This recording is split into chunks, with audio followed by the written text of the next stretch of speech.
বাঙালি জাতির জন্য একটি গর্বের দিন এবং আজকের এই দিনে বাংলাদেশ দূতাবাস ফ্রান্সের সকলের পক্ষ থেকে আমি সশস্ত্র বাহিনীর সকল বর্তমান এবং সাবেক সদস্যদেরকে অভিনন্দন জানাই। ফ্রান্সের সাথে বাংলাদেশের সামরিক ক্ষেত্রে সহযোগিতা উত্তরোত্তর বৃদ্ধি পাচ্ছে।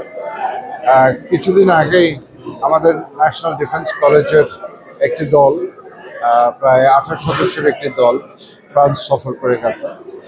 এছাড়াও ফ্রান্সে এখন আপনারা জানেন ফ্রান্সের সবচেয়ে বিখ্যাত সামরিক প্রশিক্ষণ কেন্দ্র একোল দে মিলিটারিতে নিয়মিতভাবে বাংলাদেশ সেনাবাহিনী থেকে কর্মকর্তারা আসছেন প্রশিক্ষণের জন্য এবং তারা এখানে অত্যন্ত ভালো ফলাফলও করে গেছেন এবং তার জন্য তারা প্রশংসিত হয়েছেন। ফ্রান্সের সাথে আমাদের সশস্ত্র বাহিনীর আরেকটি সহযোগিতার জায়গা হচ্ছে জাতিসংঘের শান্তিরক্ষা মিশন।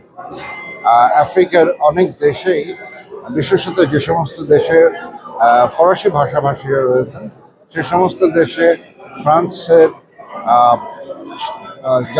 জাতিসংঘ শান্তিরক্ষী বাহিনী রয়েছে এবং বাংলাদেশেরও শান্তিরক্ষী বাহিনী রয়েছে এবং তাদের সাথে একটি সুন্দর বোঝাপড়ার সৃষ্টি হয়েছে। ফ্রান্স বাংলাদেশের যে পিস কিপিং অপারেশনসের জন্য যে ইনস্টিটিউট রয়েছে সেখানে তাদের সামরিক কর্মকর্তাদেরকে পাঠাতে আগ্রহী।